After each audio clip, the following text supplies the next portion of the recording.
زندگی کو برت کر اس کے راز سے واقف ہوئی زندگی کو برت کر اس کے راز سے واقف ہوئی میں خاموش ہوئی تو ہر آواز سے واقف ہوئی۔ تمام سننے والوں کو ساحر کا سلام۔ آج کا ناول ہے ایک ہی راہ ہے مسافت کی، اور اس کی رائٹر ہے فرح بھٹو۔ میں ایک ملازمت پیشہ عورت ہوں۔ آپ مجھے ایک کامیاب ورکنگ وومن بھی کہہ سکتے ہیں۔ دراصل میں خود کو چند ماہ پہلے تک واقعی ایک کامیاب ملازمت پیشہ عورت سمجھتی تھی، لیکن پچھلے کچھ ماہ سے میرا یہ یقین ڈگمگا رہا ہے کہ آیا میں کامیاب ہوں کہ نہیں۔ میں ایک عورت ہوں، بلکہ ایک خود مختار عورت۔ آپ کو معلوم ہے کہ خود مختاری ایک عورت کے لیے کیا معنی رکھتی ہے؟ خود مختاری ایک نعمت ہے جو ہر عورت کے حصے میں نہیں آتی، اور جس عورت کو یہ مل جائے وہ پھر زمین پر نہیں رہتی، اس کے قدم زمین سے 2 فٹ اونچے ہو جاتے ہیں۔ آپ میری تمہید سے الجھ رہے ہوں گے، الجھنا بھی چاہیے، کیونکہ میری ان باتوں سے آپ کو وہ باتیں واضح نہیں ہو پا رہی جو میں آپ سے کہنا چاہتی ہوں۔ ٹھہریے، میں آپ کو شروع سے بتاتی ہوں۔ ہاں، تو میں بات کر رہی تھی ایک ورکنگ وومن کی، یعنی اپنی۔ میں ایمن جنید، ایک ملازمت پیشہ، اپنی نظر اور دنیا کی نظروں میں ایک کامیاب عورت۔ میں نے ایک مڈل کلاس ماحول میں آنکھ کھولی۔ میری امی ایک عام گھریلو عورت تھی، کم پڑھی لکھی اور بہت زیادہ فرما بردار۔ ابا ایک اسکول کے ہیڈ ماسٹر تھے، بہت سخت طبیعت اور غصہ والے۔ وہ اپنی ہیڈ ماسٹری روز اسکول سے گھر لے کر آ جاتے تھے۔ ان کے گھر میں قدم رکھتے ہی ہم 5 بہن بھائی اور امی بتوں کی مانند گونگے ہو جایا کرتے تھے۔ ابا کو آوازیں اور شور پسند نہ تھا، اور امی نے اپنی زبان لپیٹ کر رکھ لی تھی۔ ساتھ ہم بچوں کو بھی چپ کی ایسی گھٹی پلائی کہ ابا کے آگے چوں بھی نہیں کر سکتے تھے۔ گھر میں ابا کے حکم کا سکہ چلتا تھا، ہر کام ان کی مرضی کے مطابق ہوا کرتا۔ وہ کسی جابر حکمران کی طرح ہم 6 جانوں پر مسلط کر دیے گئے تھے۔ وہ دن کو رات کہتے تو ہمیں آسمان پر واقعی تارے دکھائی دیتے، اور جس کو نظر نہ آتے اس کو 4 چوٹ کی ایسی مار پڑتی کہ آنکھوں کے آگے تارے گھوم جایا کرتے تھے۔ ان کو اس حد تک ہم پر آخر کس چیز نے مسلط کیا تھا؟ یہ ایک ایسا سوال تھا جو میرے ذہن کو بے چین کر رکھتا، پر مجھے اس کا واضح جواب نہ ملتا۔ میں امی کا آنچل پکڑ کر اکثر ان سے یہ بات پوچھا کرتی کہ امی، وہ اس گھر کے سربراہ ہیں، روپے کما کر گھر لاتے ہیں، ہماری کفالت کرتے ہیں، ان کا حق ہے کہ وہ ہم پر رعب جمائیں اور غصہ کریں۔ میرے پوچھنے پر امی کی دھیمی آواز سنائی دیتی۔ وہ مجھے سمجھاتی تو میں سوچ میں پڑ جاتی۔ تو کیا صرف روپے کما کر گھر لانے سے کوئی اس حد تک دوسروں کی جانوں کا مالک بن بیٹھتا ہے کہ ان کے ہنسنے، بولنے، اٹھنے، بیٹھنے، حتیٰ کہ ان کی آتی جاتی سانسوں پر بھی اجارہ داری قائم کر لیتا ہے؟ ایسے ہی سوال میرے ذہن میں مچلتے رہے۔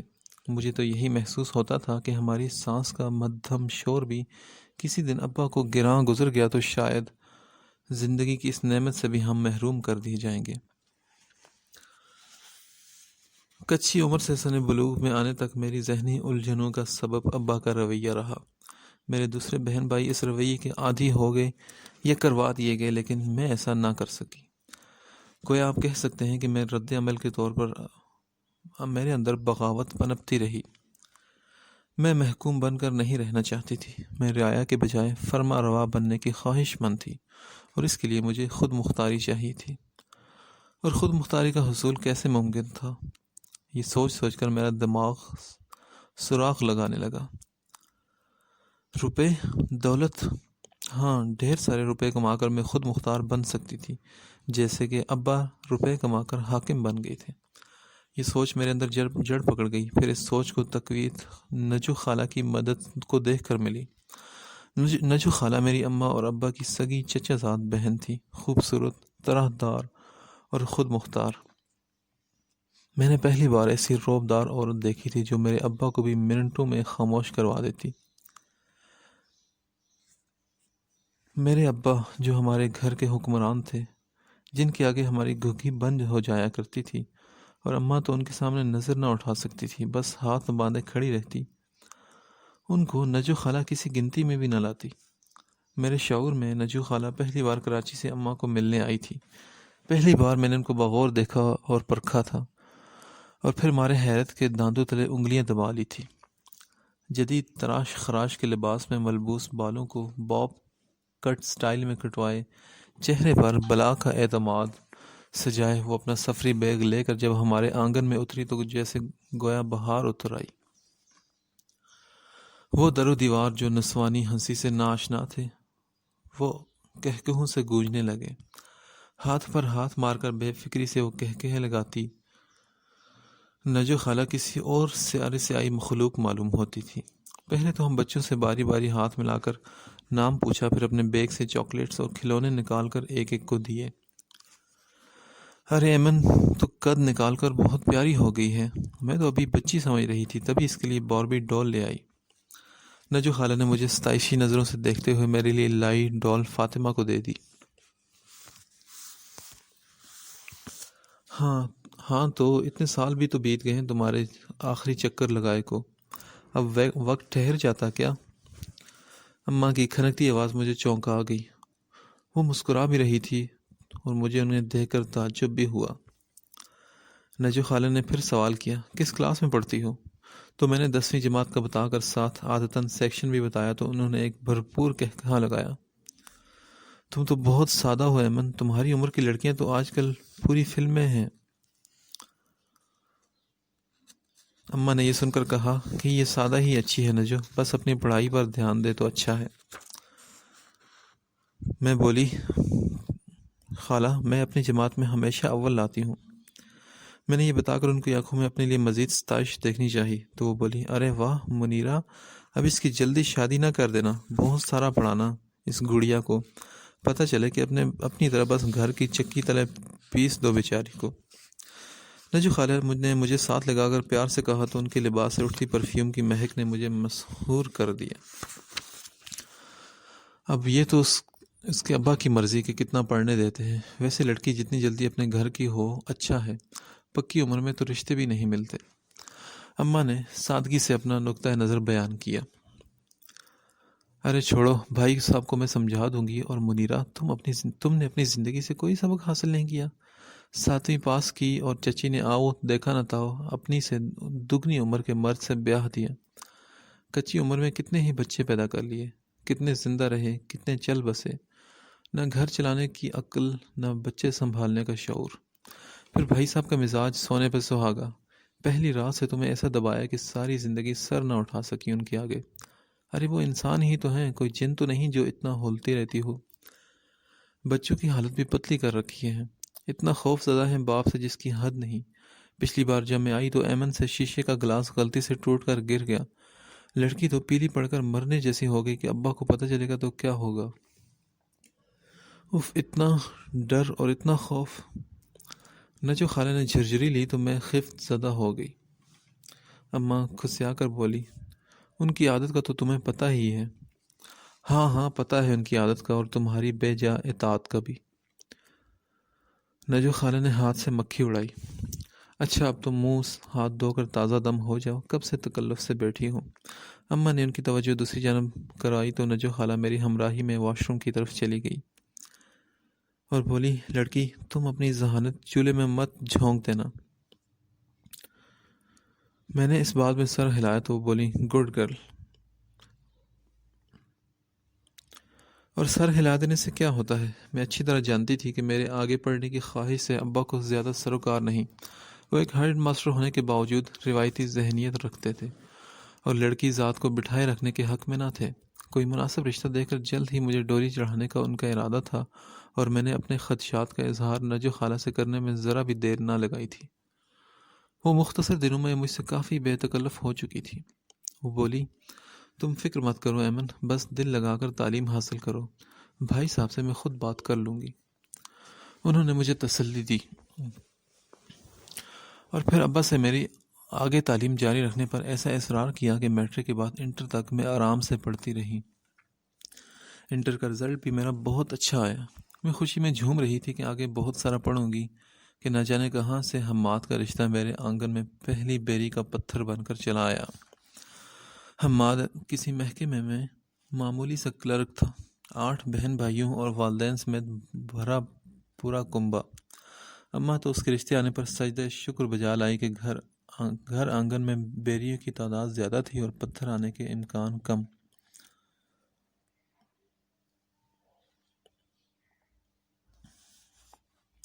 پھر میں نے نجو خالہ کو فون پر صورتحال بتا کر مدد کرنے کی استدعا کی تو وہ میری رندی آواز اور ٹوٹے لہجے پر پسیج گئی اور اگلے ہی دن اپنی ملازمت سے چھٹی لے کر دوڑی چلی آئی۔ ابا کچھ دن ٹھہر کر ہاں کرنے کا ارادہ رکھتے تھے۔ ابھی لڑکے کے متعلق ان کی چھان بین جاری تھی کہ نجو خالہ درمیان میں آ گئی۔ بھائی صاحب، ایمن بہت ذہین لڑکی ہے، اس کو اپنی صلاحیتیں تو آزمانے دیجیے، ابھی اس کی عمر ہی کیا ہے، پڑھ لکھ کر اپنے پیروں پر کھڑی ہوگی تو ایک سے ایک اچھا رشتہ مل جائے گا، آپ جلد بازی مت کریں۔ نجو خالہ سینہ ٹھونک کر میدان میں کود پڑی تھی۔ ابا کی پیشانی پر بل گنتی اماں کا دل ہول سا گیا۔ وہ نجو خالہ کو اشارتاً خاموش کرانے لگی مگر نجو خالہ چپ رہنے والی تھی بلا۔ ابا نے ناگواری سے آنگن کے پلر کے پیچھے سے لہراتا میرا دوپٹہ دیکھ کر کہا، اس نے پڑھ لکھ کر کون سا منسٹر لگ جانا ہے؟ تو نجو خالہ بولی، تعلیم شعور دیتی ہے بھائی صاحب، اور وقت پڑھنے پر سہارا بھی۔ انٹر تعلیم کو آج کل کون پوچھتا ہے؟ کم از کم ماسٹر کر لے تو پھر وقت پڑھنے پر خود اپنا پیٹ بھرنے جیسی تو ہو۔ نجو خالہ نے رسان سے کہا تو ابا نے گھور کر انہیں دیکھا۔ میری بیٹی پر لازمی برا وقت آنا ہے؟ نجو خالہ بولی، میرا یہ مطلب ہرگز نہیں تھا۔ آپ کی بیٹی اپنے پیروں پر کھڑی ہوگی تو معاشرے میں ایک اچھا مقام حاصل ہوگا اور سسرال میں بھی عزت ملے گی۔ معاف کیجیے گا مگر آج کل جی حضوری کرنے والی خاموش خدمت گار بیوی کو شوہر بھی قدر کی نگاہ سے نہیں دیکھتے۔ نجو خالہ نے سر جھکا کر انگلیاں مروڑتی اماں کو دیکھ کر کہا تو ابا نے ہنکارا بھرا، وہ زمانے گئے بھائی صاحب جب سگڑاپا، سلیقہ شاعری اور خدمت سے دل جیتے جاتے تھے۔ اب تو ان کاموں کے لیے گھریلو ملازمائیں رکھ دی جاتی ہیں اور گھر کی بہو سے کسی کمائی والے ہنر کی توقع کی جاتی ہے جس سے وہ اپنا اور کنبے کا ہاتھ پٹانے میں معاون ثابت ہو، اور عزت بھی انہی لڑکیوں کی دی جاتی ہے جو تعلیم یافتہ اور اپنا کمانے والی ہوں۔ نجو خالہ نے تقریر ہی کر ڈالی تھی۔ پھر وہ بولی، بھائی صاحب میری زندگی کی ہی مثال لے لیں، میاں نے 5 سال بعد اولاد نہ ہونے کی سزا مجھے اپنی زندگی سے نکال کر دی۔ پیچھے طوطا چشم بھائی مجھے سہارا دینے کو تیار نہ تھے، پھر کون کام آیا؟ اللہ کے بعد میری تعلیم نے مجھے اپنے پیروں پر کھڑا ہونے کی میں مدد دی اور آج اللہ کے فضل و کرم سے میں کسی کی محتاج نہیں، کئی رشتوں کو ٹھکرا چکی ہوں، دل شادی سے اٹھ گیا ہے لیکن پھر بھی مطمئن زندگی گزار رہی ہوں۔ سوچیے تو اگر ہاتھ میں یہ چند ڈگریاں نہ ہوتی تو اب تک در بدر کی کتنی ٹھوکریں کھا چکی ہوتی۔ ابا خاموشی سے نجو خالہ کو دیکھتے رہے۔ وہ پھر بولی کہ بھائی صاحب برا وقت بتا کر نہیں آتا، میں بھی نازوں پلی تھی، ابا کے بعد ماں جائے بھی پرائے ہو گئے۔ وہ نزاکت سے آنکھوں میں آئی نمی ٹشو سے پونچھنے لگی۔ اماں دم سادے کھڑی تھی تو میری سانس بھی رکی ہوئی تھی اور سماعتیں ابا کی متوقع آواز کی طرف لگی تھی۔ یکایک ابا بلند آواز میں پکارے، ایمن ادھر آؤ! تو میں حواس باختہ سی پلر کے پیچھے سے باہر نکلی اور دھیمے قدموں سے ان کے سامنے جا کر کھڑی ہوئی۔ جی ابا، آگے پڑھنا چاہتی ہوں؟ ابا کے غیر متوقع سوال پر میرا منہ کھلا کا کھلا رہ گیا۔ میں نے کہا، جی ابا۔ کیا جی لگا رکھی ہے، صاف جواب دو۔ ابا نے جب ڈانٹا تو میں خائف ہو گئی۔ میں بولی، جی ابا میں آگے پڑھنا چاہتی ہوں۔ اب کہ کچھ اعتماد سے بولی تو ابا بغور مجھے دیکھتے رہے۔ نجو خالہ بولی، بھائی صاحب میں نے ایمن کے ایکیڈمک ریکارڈز دیکھے ہیں، ہر جماعت میں اول آئی ہے اور آگے ضرور پڑھنا چاہتی ہے۔ نجو خالہ نے میرے قریب آ کر شانے پر ہاتھ رکھا تو مجھے ڈھارس ہوئی۔ یہاں ہمارے چھوٹے سے شہر میں تو لڑکیوں کے لیے انٹر تک بمشکل کالج بن سکا ہے، آگے کہاں پڑے گی؟ میں لڑکیوں کے ہاسٹل وغیرہ میں رہنے کے سخت خلاف ہوں۔ یہ بھول جاؤ کہ میں اس کو دوسرے شہر کی بڑی یونیورسٹی میں داخلہ لینے دوں گا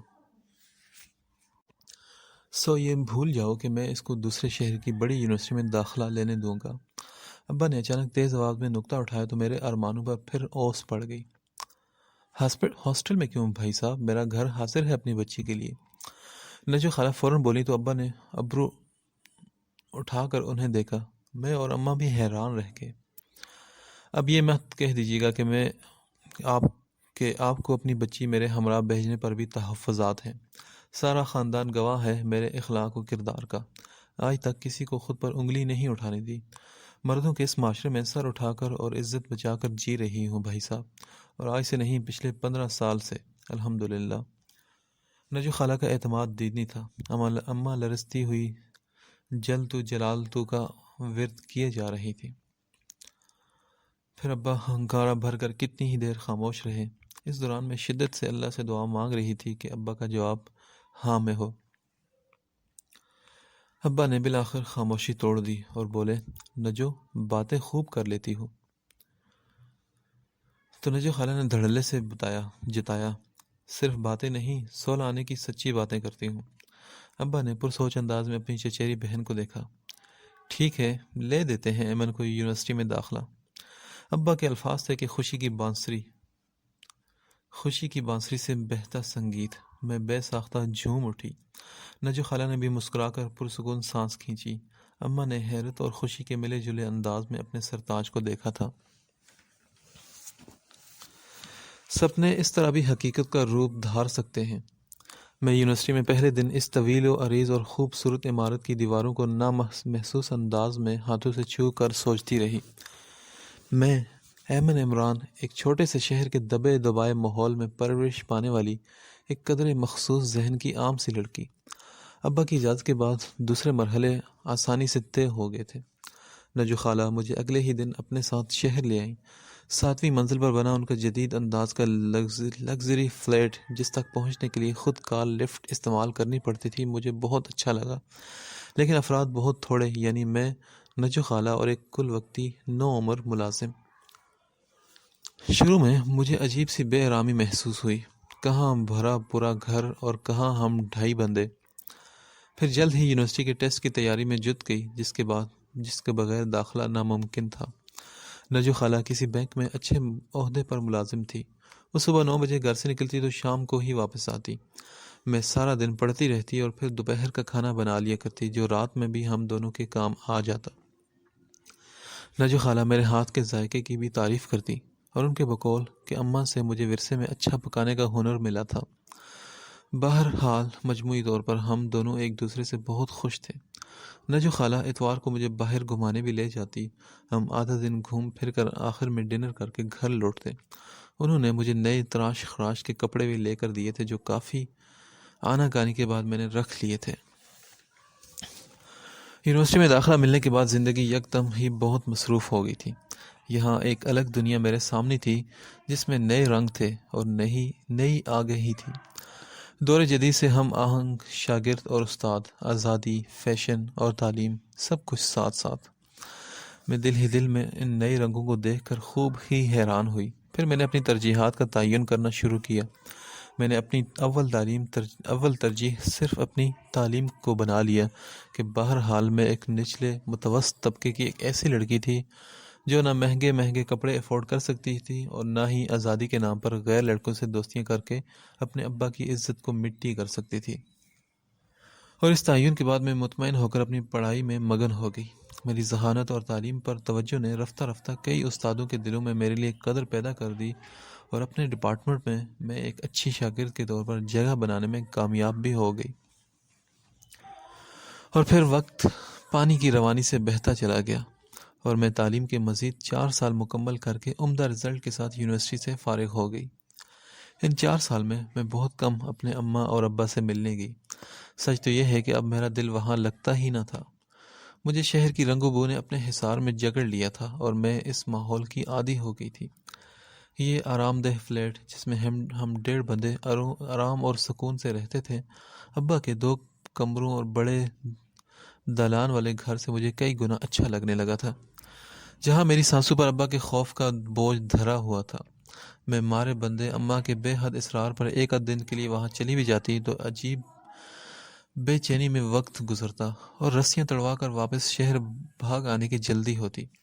اپنے بہن بھائیوں سے بھی ان 4 سالوں میں بہت عجیب سی دوری پر چلی گئی تھی۔ میرے اور ان کے بیچ ایک تکلف سے در آیا تھا۔ اماں بھی مجھ سے کچھ کھنچ گئی تھی۔ ان کو گلہ رہتا کہ میں شہر جا کر بہت بدل گئی ہوں اور ان کی پہلے والی ایمن نہیں رہی۔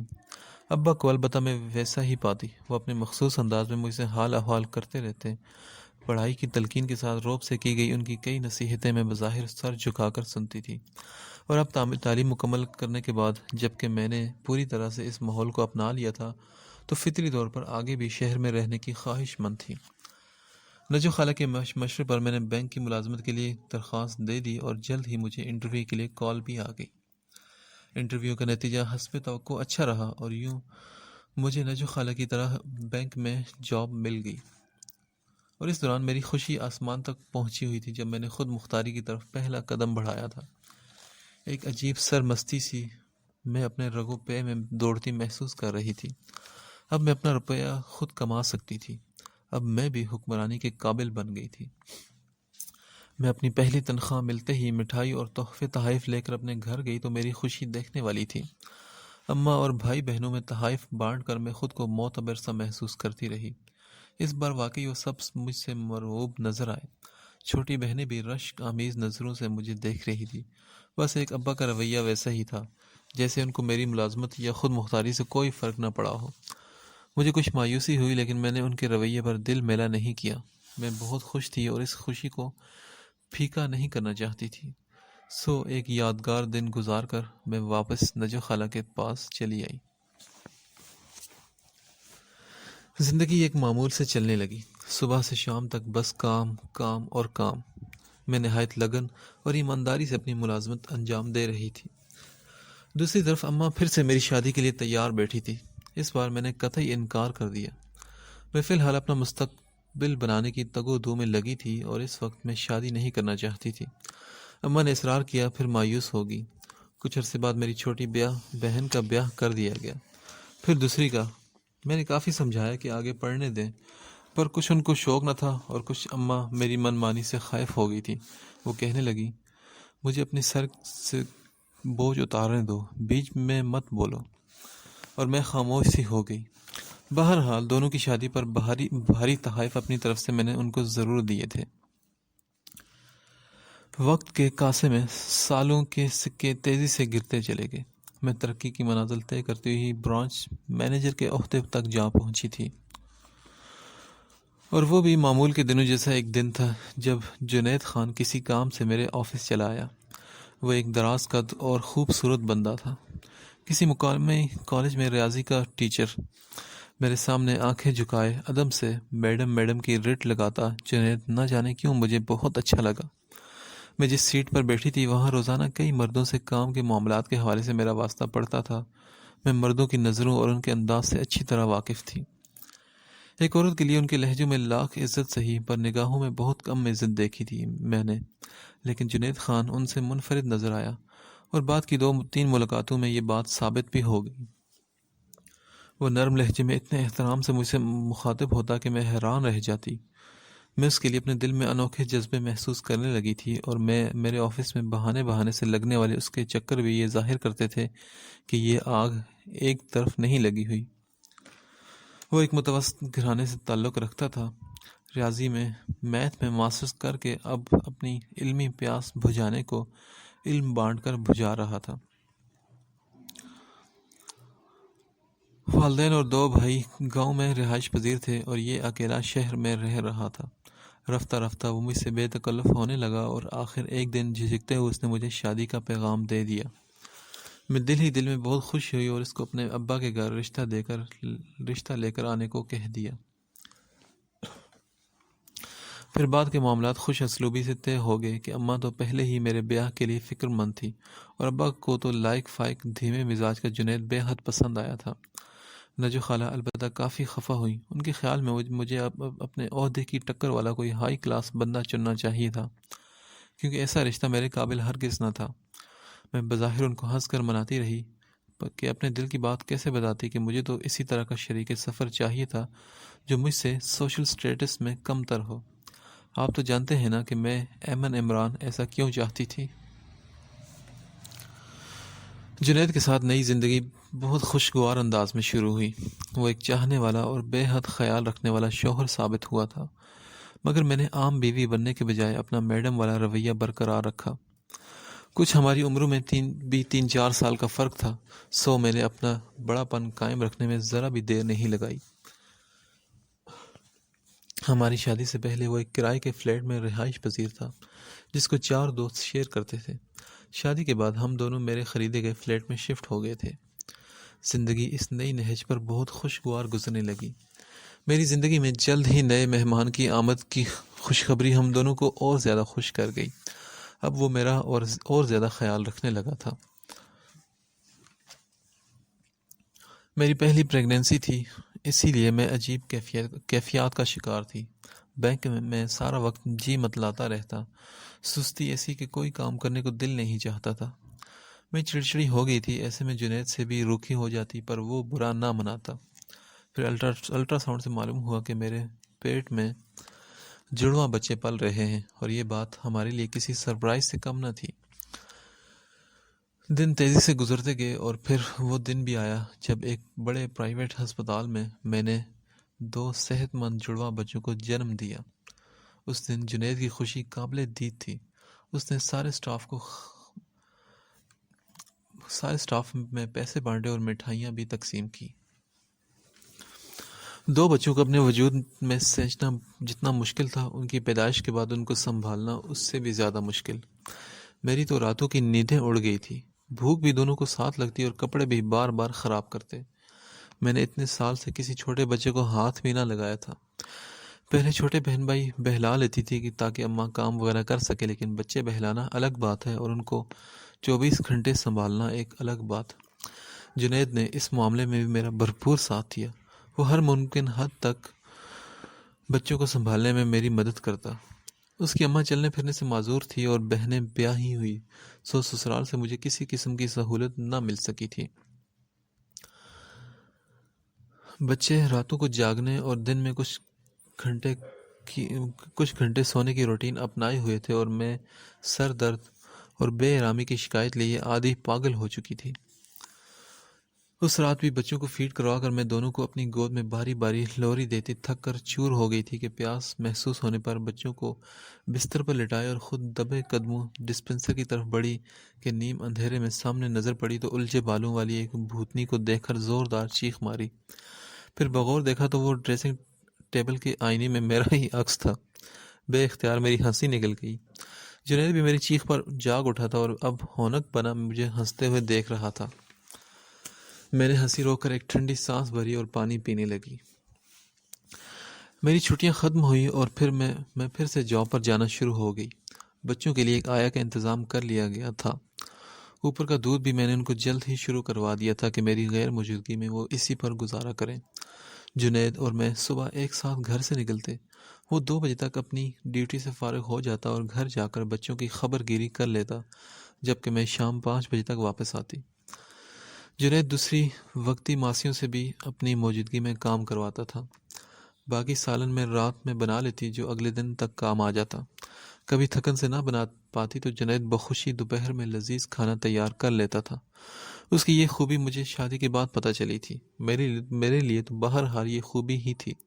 مجھے اس کے کھانے پینے یا اس کے ذاتی کاموں کے لیے کبھی بھی تردد نہیں کرنا پڑا۔ وہ اپنے کام خود کرنے کا عادی تھا اور میں نے اس کی یہ عادت کبھی خراب بھی نہیں کی تھی۔ زندگی ایک مخصوص ڈگر پر چل رہی تھی۔ بچے اب اسکول جانے لگے تھے۔ ان کو اسکول چھوڑ کر آنے اور گھر لانے کی ذمہ داری بھی جنید کی تھی۔ ان 4-5 سال کے دوران 3 آیا رکھی اور وہ کسی نہ کسی وجہ سے ٹک نہ سکی، سو بچوں کی زیادہ تر ذمہ داری جنید پر رہی۔ وہ بخوشی ان کے ہر کام کر لیتا۔ بچے بھی مجھ سے زیادہ اس سے گل مل گئے تھے۔ میں تو بینک سے واپس آ کر پڑی رہتی اور 8 بجے نیند سے اٹھتی، پھر کچھ بنانے کا موڈ ہوتا تو بنا لیتی، ورنہ آن لائن آرڈر پر کھانا منگوا لیتی، یا پھر ہم سب باہر ڈنر وغیرہ کر لیتے تھے۔ یہ ایک طرح سے میرا اپنی اصل ذمہ داریوں سے جان چھڑانے کا طریقہ تھا۔ میرے پاس اپنے کمائے ہوئے روپے تھے اور میں ان کو اپنے آرام کے لیے خرچ کرنے میں ذرا بھی دیر نہ لگاتی تھی۔ ایک چھٹی والا دن مجھے ملتا تو اس میں بھی 6 دنوں کے کام کی تھکن اتارنے کو میں بستر میں ہی گھسی رہتی۔ جنید اور بچوں کی آوازیں باہر سے مجھ تک پہنچتی تو میں کانوں پر تکیہ رکھ لیتی۔ دونوں بچے مجھ سے بھی اتنے بے تکلف نہ تھے کہ میرے پاس آ کر مجھے جگانے کی کوشش کرتے۔ وہ باپ کے ساتھ خوش رہتے اور ان کا باپ عام شوہر کی طرح بیوی کو بستر سے نکال کر گھر اور بچوں کو سنبھالنے کا بھی نہیں کہہ سکتا تھا۔ میں گویا اس گھر کی حکمران تھی۔ جنید سے میں دگنا کماتی تھی اور یہ گھر میرے روپے پیسے پر چل رہا تھا۔ بچوں کو شہر کے سب سے مہنگے اسکول میں میری پرکشش تنخواہ کی بدولت ایڈمیشن ملا تھا، جو جنید کی کمائی سے کئی گنا زیادہ تھی۔ وہ تو اپنی آدھی تنخواہ اپنے والدین کو بھجوا دیتا اور اپنے ذاتی اخراجات کے لیے بھی زیادہ تر وہ مجھ پر انحصار کیا کرتا تھا۔ تو آپ انصاف سے بتائیں، کیا اب بھی میرا حق حکمرانی کا نہ تھا؟ دن اپنی رفتار سے گزرتے گئے اور کب بچے بچپنے کی حدود سے نکل کر نوجوانی کی سرحد پر پہنچے پتہ ہی نہ چلا۔ ہم فلیٹ سے اٹھ کر ایک بنگلے میں شفٹ ہو چکے تھے۔ 2 گاڑیاں بھی خرید لی تھی۔ ہمارا سوشل سٹیٹس بھی پہلے سے اور بہتر ہو گیا تھا۔ میں نے ایک دوست کے ساتھ پارٹنرشپ میں بوتیک کھولا تھا جو اتنے سال میں اب اپنا خوب نام کما چکا تھا، حتیٰ کہ ہم نے ایک ہی شہر میں اس کی کئی برانچیں بھی کھول لی تھی۔ میرا ملازمت سے بچا ہوا وقت اب بوتیک کی نظر ہو جاتا۔ گھر میں میری موجودگی کسی مہمان کی طرح ہوتی کہ ابھی آئی اور ابھی گئی۔ اس کے باوجود گھر کی بابت چھوٹے بڑے سارے فیصلے میرے ہی ہوتے تھے۔ میری بیٹی زنیرہ کالج ٹرپ پر مری جانا چاہتی ہے۔ جنید نے ایک دن مجھے میری بیٹی کی خواہش بتائی تو میں نے فوراً سے پیشتر انکار کر دیا۔ 1 ہفتے کا ٹرپ ہے، جانے دو، سمی اور ناظم کی بیٹیاں بھی جا رہی ہیں۔ جنید نے ہماری فیملی فرینڈز کا حوالہ دیا تو میں نے کڑی نظر سے جنید کو دیکھ کر اپنا نظر کا چشمہ لگایا اور موبائل اٹھا لیا، جو اس بات کا اشارہ تھا کہ میں مزید بحث میں نہیں پڑنا چاہتی۔ لیکن بات یہاں ختم نہیں ہوئی تھی۔ زنیرہ کے اصرار پر جنید اگلے کئی دن تک مجھ سے دبے لفظوں میں اس کی حمایت کرتا رہا۔ مجھے ویسے بھی گھر میں گزارنے کو کم ٹائم ملتا تھا۔ اس تھوڑے وقت میں جنید کا بار بار ایک ہی بات دہرانا مجھے غصہ دلا گیا۔ میں غصے سے بولی، ایک دفعہ کا انکار سمجھ میں نہیں آیا جو ایک بات کے پیچھے ہی پڑ گئے ہو؟ میری بات پر وہ لب بھینج گیا۔ سچ تو یہ ہے کہ اس نے آج تک کبھی ایک بار کے انکار پر بات آگے بڑھائی ہی نہ تھی، لیکن اس بار شاید بیٹی نے زیادہ ہی ضد باندھ لی تھی۔ کہاں ہے زنیرہ؟ ذرا بلاؤ اسے، اپنا بابا کے ساتھ مجھے بھی پریشان کر رہی ہے۔ میں نے لاؤنج کے دروازے پر اس کا لہراتا دوپٹہ دیکھ لیا تھا۔ زنیرہ ادھر آؤ بیٹا۔ جنید کی آواز پر وہ اندر آ گئی تھی۔ نازک، لمبی اور خوبصورت زنیرہ چہرے پر 9 مری کا بانک پن سجائے میرے سامنے تھی۔ مجھے ایک دم نوجوانی کی احمد یاد آ گئی۔ وہ بالکل مجھ پر ہی گئی ہوئی تھی۔ کیا بات ہے زنیرہ، تم کیوں مری جانے کے لیے اتنی ضد کر رہی ہو؟ میں نے انکار کر دیا نا تو بات ختم۔ میں نے سخت لہجے میں کہا تو وہ خائف سی ہو گئی اور بولی، وہ ممی، میری سب فرینڈز جا رہی ہیں تو میرا تمہاری فرینڈ وغیرہ سے کوئی واسطہ نہیں۔ میری بیٹی تم ہو اور میں اپنی بیٹی کو اتنی دور فیملی کے بغیر بھیجنے پر رضامند نہیں ہوں۔ That's it. اب اس موضوع پر مجھے تم دونوں سے مزید کچھ نہیں سننا۔ میں نے زنیرہ کی بات کاٹ کر تنبیہ کی تو وہ لب کاٹتی مجھے شاکی نظروں سے دیکھنے لگی۔ اب کھڑی کیوں ہو؟ جاؤ جا کر اپنی سٹڈی کرو۔ میں شہر کے ٹاپ سکول سے تمہیں اس لیے او لیول نہیں کروا رہی کہ تم فضول خرافات میں پڑھ کر اپنی تعلیم پر توجہ نہ دو۔ میں غصے سے بولی تو میرا پارا دیکھ کر جنید زنیرہ کو باہر نکل جانے کا اشارہ کرنے لگا۔ وہ بھی پیر پٹکتی وہاں سے چلی گئی۔ اس دن کے بعد سے زنیرہ کا منہ مجھے دیکھ کر پھول جاتا۔ وہ زبان سے کچھ نہیں کہتی تھی مگر چہرے کے تاثرات صاف ناراضی ظاہر کرتے تھے۔ میں نے زیادہ دھیان نہیں دیا، یہ کوئی آج کی بات نہ تھی۔ بچوں کی اس طرح کی بے جا فرمائشوں کو میں نے پہلے بھی سختی سے رد کیا کرتی تھی۔ میرے بیٹے زہیر نے بھی پچھلے ماہ ہیوی بائک کی فرمائش کی تھی جس پر میں نے اس کو خوب ڈانٹ پلائی تھی۔ اب وہ بھی بہن کے ساتھ مجھ سے خفا سا نظر آ رہا تھا۔ بچوں کے ساتھ میری ملاقات صبح کے ناشتے یا رات کے کھانے پر ہوتی۔ وہ دونوں پہلے بھی مجھ سے زیادہ بے تکلف نہ تھے، مگر اب تو باقاعدہ منہ کے زاویے بگاڑ کر مجھے دیکھنے لگے تھے۔ مجھے نہ جانے کیوں عجیب سا محسوس ہونے لگا تھا۔ آپ ہی بتائیں، اس میں اب اتنا خفا ہونے والی کیا بات تھی؟ کیا کوئی بات تھی اس میں خفا ہونے والی؟ ایک دن میرے سر میں شدید قسم کا درد اٹھا، اور ایسا درد کہ آفس میں بیٹھنا محال ہو گیا۔ سو میں مجبوراً ہاف لیو لے کر گھر آنے کے ارادے سے باہر نکل آئی۔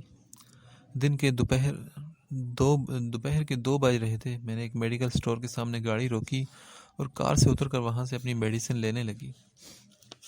سٹور والے نے کچھ گولیوں کا شارٹ فال بتایا، مگر میرے اصرار پر آس پاس کے دوسرے ڈرگ سٹور سے پتہ کرنے کا کہہ کر باہر نکل گیا۔ میں ٹائم پاس کرنے کو روڈ کی طرف آتی جاتی ٹریفک اور لوگوں کو دیکھنے لگی کہ اچانک میری نظر سامنے ایک فاسٹ فوڈ ریسٹورنٹ کے دروازے پر جم سی گئی، جس میں جنید کسی خوبصورت لڑکی کے ساتھ ہنس کر باتیں کرتا باہر نکل رہا تھا۔ جنید کی بے تکلفی بتاتی تھی کہ یہ تعلق نیا نہیں ہے۔ میں لب بھینچ کر ان کو گاڑی میں بیٹھتے دیکھتی رہی۔ جنید کی نظر مجھ پر نہیں پڑی تھی، بلکہ اس کی نظر اور کسی کی طرف اٹھی ہی نہیں تھی۔ وہ صرف اس لڑکی کو نہیں دیکھ رہا تھا، مسکرا کر محویت سے اسے گھورے جا رہا تھا۔ لڑکی فرنٹ سیٹ پر جنید کے برابر والی سیٹ پر بیٹھ چکی تھی۔ میری آنکھوں پر دھند سی چھانے لگی۔ میں نہ جانے کیوں کیسے ڈرائیو کرتی گھر تک پہنچی تھی۔ میرے سر کے درد میں بھی اب مزید اضافہ ہو چکا تھا۔ رہ رہ کر وہ منظر آنکھوں کے آگے ناچ رہا تھا۔ جنید کے حوالے سے ایسی کسی بات کا میں تصور تک نہیں کر سکتی، جائے کہ یوں اپنے سامنے یہ سب دیکھنا۔ وہ ایک پیار کرنے والا فرما بردار شوہر تھا، اور وقت کے ساتھ ساتھ اس کی فرما برداری میں اضافہ ہی ہوا تھا۔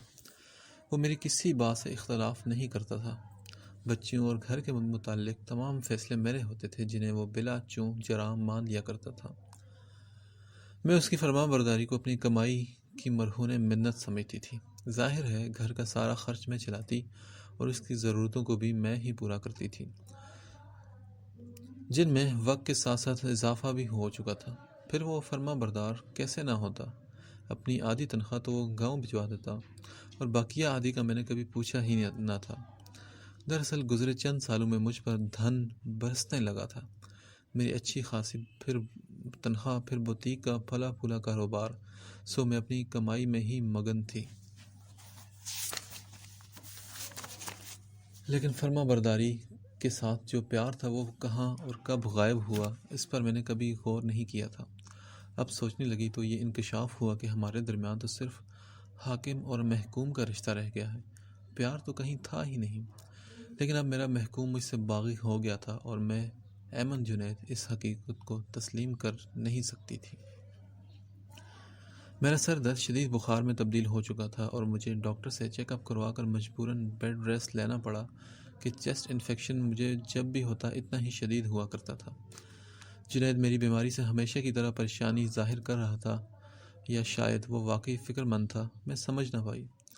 اس سے سختی سے باس پرس کرنے کا خیال میرے بخار نے فی الحال مجھ سے ملتوی کروا دیا تھا۔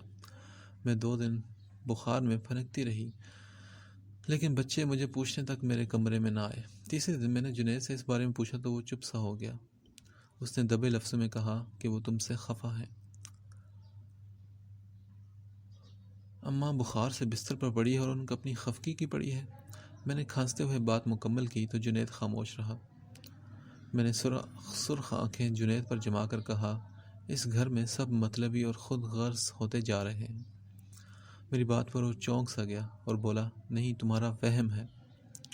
مگر میں تلخی سے ہنس دی تو وہ بولا، اچھا میں ان کو لے کر آتا ہوں تمہارے پاس۔ اس نے غالباً میدان چھوڑ دینے میں ہی عافیت جانی تھی۔ بیڈ سے نکاحت کے ساتھ اتری اور جنید کے پیچھے چل پڑی۔ لاؤنج تک پہنچتے پہنچتے میری سانس پھول چکی تھی۔ اندر سے جنید اور بچوں کی آوازیں مجھے وہیں دروازے پر ٹھہرنے پر مجبور کر گئی۔ ہمارے بیمار ہونے پر مما نے کبھی ہمارا خیال نہیں رکھا پاپا، ہمیشہ آپ کے پاس ہمیں چھوڑ کر چلی جاتی تھی۔ ان کے لیے تو اپنے بچوں سے زیادہ اپنی جاب اہم ہے۔ آپ بھی تو کالج سے آف لے لیتے تھے نا، کیا قیامت آ جاتی کہ 2-4 چھٹیاں مما بھی لے لیتی۔ زنیر کی آواز تھی خفقی سے بھرپور آگ جیسی تپش لیے میں بھڑ بھڑ جلنے لگی۔ انہیں ہمارا احساس ہی نہیں، ان کو صرف اپنی جاب، اپنا سٹیٹس اور اپنا شو آف پیارا ہے۔ کبھی دیکھا ہے ہم سے نرمی سے بات کرتے ہوئے؟ یہ زویر تھا جو بھاری لہجے میں بول رہا تھا۔ میں مزید جھلسنے لگی۔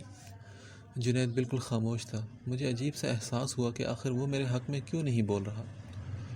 اس کو وضاحت دینی چاہیے تھی کہ میری مصروفیات ہوتی ہیں۔ میں جو دن رات کولہوں کے بیل بن کر کما رہی تھی، آخر کس کے لیے؟ بچوں کے لیے ہی نا۔ وہ صرف اپنے لیے جیتے ہیں، ہماری ذات سے ان کو ذرا بر دلچسپی نہیں۔ انہوں نے ہمیں پیدا کیا اس لیے کیا ہے کہ ہم پر رعب جما سکیں، ہمیں اپنی رعایا کی طرح سمجھ کر ہم پر حکمرانی کریں، جب دل چاہے ہماری خواہشات کی نفی کر سکیں۔ زنیرہ کے اندر دبی نفرت آج چیخ چیخ کر بول رہی تھی۔ میں نے لڑکھڑا کر دروازے کا پردہ تھام لیا۔ یا خدا، یہ سب سننے سے بہتر تھا کہ میرے کانوں میں پگھلا ہوا سیسا ڈھیل دیا جاتا۔ میں اتنی اذیت کا شکار تو نہ ہوتی جتنی اذیت مجھے میرے پیارے بچوں کے زہر میں بھوجے الفاظ سے ملی۔ میں احمد جنید جو اپنی کامیاب زندگی اور خود مختاری پر نازاں تھی، میں جو ہواؤں میں اڑ رہی تھی، ان چند دنوں میں جیسے بے رحمی سے سخت تپتی زمین پر پٹخ دی گئی تھی۔ میں اپنے ہارے ہوئے وجود کو گھسیٹتی ہوئی واپس اپنے کمرے میں لے کر چلی گئی۔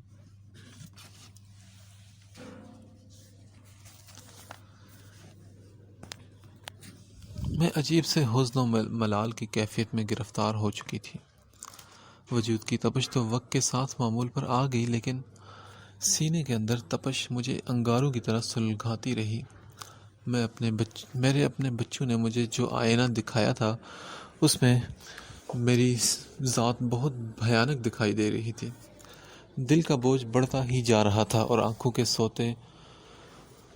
کے سوتے خشک نہ تھے۔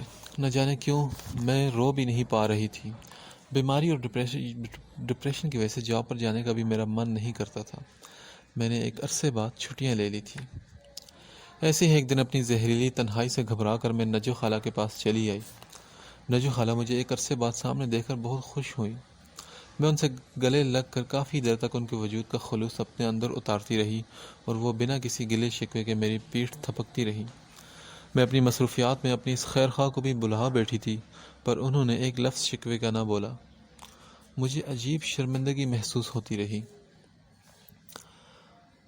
آج صبح سے میری بائیں آنکھ پھڑک رہی تھی۔ میں جان گئی کہ مجھ سے ملنے والا میرا کوئی اپنا آنے والا ہے۔ نجو خالہ میری پیشانی چوم کر بولی تھی۔ وقت کے بے رحم پنجوں نے ان کی جوانی کو نوچ کر ادھیڑ عمری میں بدل دیا تھا۔ بینک سے ریٹائرڈ ہو کر وہ ایک NGO سے منسلک ہو کر انسانیت کی فلاح و بہبود کے لیے کام کر رہی تھی۔ فریدہ، میری بیٹی کے لیے اچھا سا لنچ بناؤ، وہ کھانا کھا کر جائے گی آج۔ نجو خالہ اپنی ملازمت سے مخاطب ہوئی، پھر مجھے لے کر اپنے بیڈ روم میں چلی آئی۔ ہاں تو اب بتاؤ، تمہارا چہرہ اتنا کیوں اترا ہوا ہے؟ کیا میاں سے کوئی لڑائی وغیرہ ہو گئی ہے؟ ان کی جہان دیدہ نظروں نے بہت کچھ بھانپ لیا تھا۔ وہ محبت سے میرے سر پر ہاتھ پھیرتے ہوئے پوچھنے لگی تو میرا ضبط ٹوٹ گیا۔ نجو خالہ، بس یوں سمجھے کہ میں وہ مسافر ہوں جس کا سفر رائے گاں گیا، جس کو منزل سمجھتے رہیے وہ تو سراب نکلا۔ ایسا کیا ہو گیا من بیٹا؟ ان کے سوال پر میں پھٹ پڑی اور بولی، نہ شوہر میرا رہا نجو خالہ اور نہ ہی بچے۔ میری کئی سال کی محنت پر پانی پھر چکا ہے۔ میں نے اپنا آرام اور سکون تچ کر کے جن کے لیے روپیہ بنایا وہ مجھ سے ہی بدگمان ہے۔ آپ ہی بتائیں، ان گزرے سالوں میں کیا کچھ نہیں کیا میں نے جنید اور بچوں کے لیے۔ پھر بھی خالہ میں بے حیثیت ٹھہری۔ میری آواز میں دکھ ہی دکھ تھا۔ میں نے مختصراً بچوں کے رویے کے متعلق ان کو بتایا۔ نجو خالہ نے یہ سن کر ہمدردی سے مجھے دیکھا تھا اور وہ بولی، میں ایک بات کہوں بیٹا، ماں کی حیثیت بچوں کی نظر میں روپے سے نہیں بنتی، وہ ماں کو محبت اور شفقت کے پیمانے پر پرکھتے ہیں۔ نجو خالہ نے نرمی سے کہا تو میں چونک اٹھی۔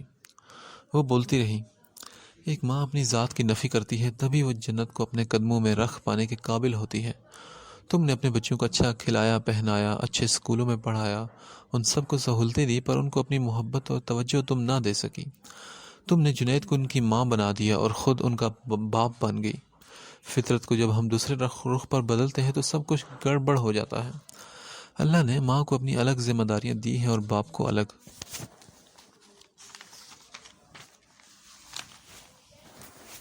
خدائے واحد کی تقسیم یہ ہے کہ جو خالق دو جہاں ہے، اور ہم اس تقسیم کو بدل نہیں سکتے، اور اگر ایسی کوشش کریں تو تہی داماں رہ جاتے ہیں۔ نجو خالہ خاموش ہوئی تو میں چند لمحوں تک کچھ بول ہی نہ سکی۔ مجھے دیکھو، بچوں کی نعمت تو ملی ہی نہیں، ہر ایک تو خوش قسمت نہیں ہوا کرتا نا۔ تمہیں ایک ساتھ رب نے 2 بچے نواز دیے، تم قدر کرتی ان کی۔ نجو خالہ کے لہجے میں حسرتیں نظر آنے لگی۔ اور بیٹا جنید تو مرد ہے، اس کو بیوی سارا دن میسر ہی نہیں ہوگی تو وہ تو بگڑے گا ہی۔ مرد کو اپنی زندگی کی خالی جگہیں پر کرنا آتی ہے۔ وہ بات کرتے کرتے تلخ ہو گئی تھی۔ لیکن ایمن بیٹا، تمہارا اپنا رویہ بھی اس کے ساتھ کبھی محبت والا نہیں رہا۔ میں نے کئی بار تم کو خود میں لچک دکھانے کا مشورہ دیا، مگر تم نے میری بات کو نظر انداز کر دیا۔ وہ میری آنکھوں میں دیکھ کر بولی تو میں نے نظریں جھکا لی۔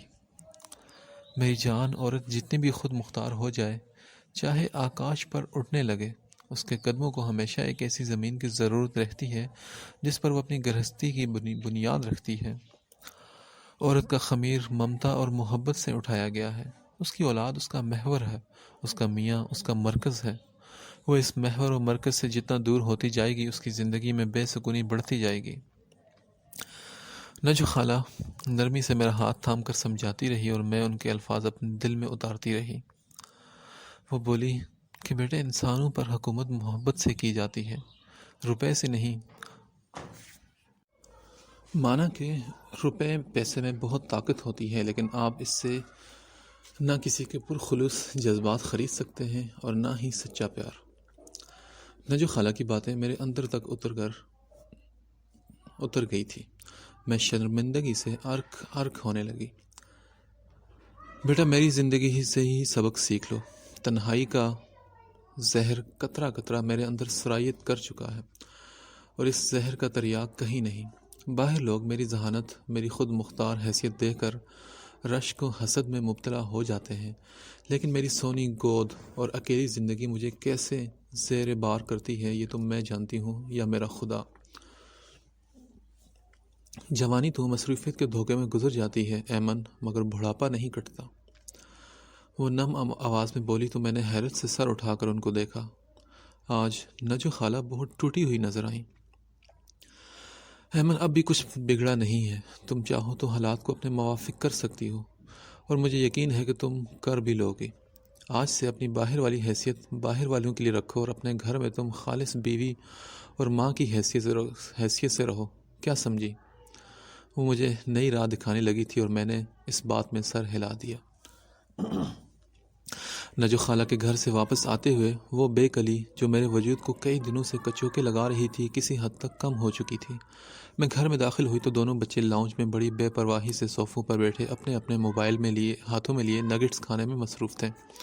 سامنے لگی 60 انچ کی ٹی وی اسکرین پر کوئی انگلش مووی لگی ہوئی تھی، لیکن دونوں ہی اس کی طرف متوجہ نہ تھے۔ میں دھیرے دھیرے قدم بڑھاتی ان کے قریب آئی۔ زنیرہ کی نظر مجھ پر پڑی تو وہ چونک گئی، اور پھر فوراً سے پیشتر اس نے ٹی وی آف کیا اور نگٹس کی پلیٹ اپنی گود سے اٹھا کر سینٹر ٹیبل پر رکھ دی۔ زبیر، جو ٹیبل پر ٹانگیں رکھے تک صوفے پر تقریباً لیٹا ہوا تھا، اپنی نشست پر سیدھا ہو بیٹھا۔ دونوں جیسے یکدم تکلف کے جامے میں آ گئے تھے۔ میں بائیں طرف کے صوفے پر جا کر بیٹھ گئی اور ان سے پوچھا، کیسے ہو بچوں، پڑھائی کیسی چل رہی ہے تم لوگوں کی؟ میں نے اپنے لہجے کو خوب حشاش بشاش بنا کر ان سے بات کی۔ زبیر 2 لفظ کہہ کر خاموش ہو گیا کہ فائن ممی۔ زنیرہ نے یہ بھی کہنے کا تکلف نہ کیا۔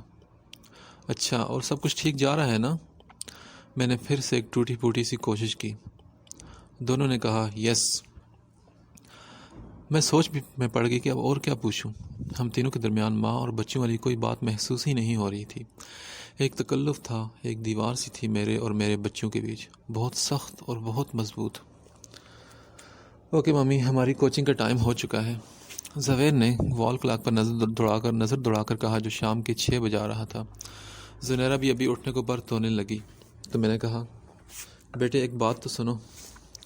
دونوں نے سوالیہ نظریں مجھ پر ٹکا دی۔ ان کی آنکھوں میں بہت اجنبیت اور بیزاری کا تاثر تھا، جیسے وہ جلد از جلد میری قربت سے دور بھاگ جانا چاہتے ہوں۔ میرے اندر سناٹے اترنے لگے۔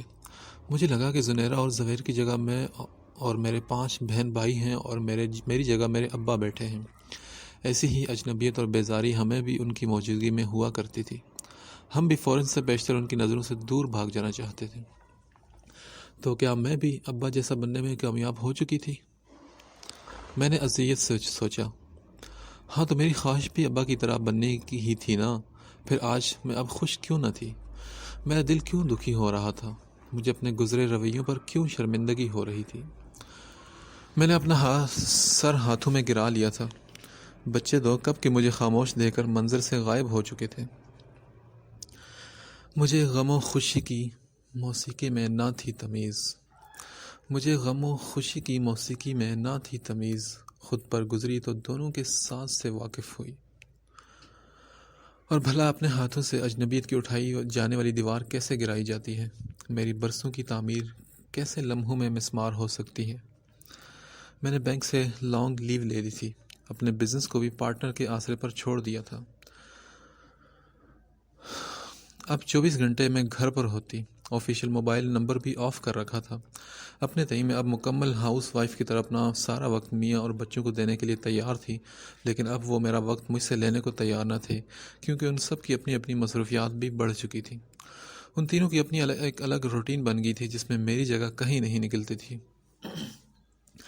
میں احمد جنید ٹوٹ رہی تھی اور مایوس ہو رہی تھی۔ میں نے اتنے سال اپنی سوچ سے بڑھ کر روپے کمائے تھے اور صرف روپے ہی کمائے تھے، کسی کا پیار نہ کما سکی تھی، اس لیے آج بالکل تہی دست تھی۔ اس دن جنید نے تشویش بھرے لہجے میں مجھ سے پوچھا، ایمن، اب تو تمہاری طبیعت سٹیبل ہے، پھر تم نے اتنے دنوں سے آف کیوں لیا ہوا ہے؟ اس کی بات پر میرا دل کٹ کر رہ گیا۔ میں تلخی سے بولی، بے فکر رہو، میری تنخواہ نہیں رکے گی، روپے آتے رہیں گے۔ نہیں، میرا مطلب یہ نہیں تھا، تم تو اتنی ایکٹیو اور رسپانسبل ہو اپنی جاب اور بزنس کے حوالے سے، تو اب تمہیں یوں فارغ رہنا بور کرتا ہوگا نا؟ وہ خفیف انداز میں وضاحت دینے لگا۔ ہاں جنید، میں روپے کمانے کے لیے اتنی رسپانسبل ہوں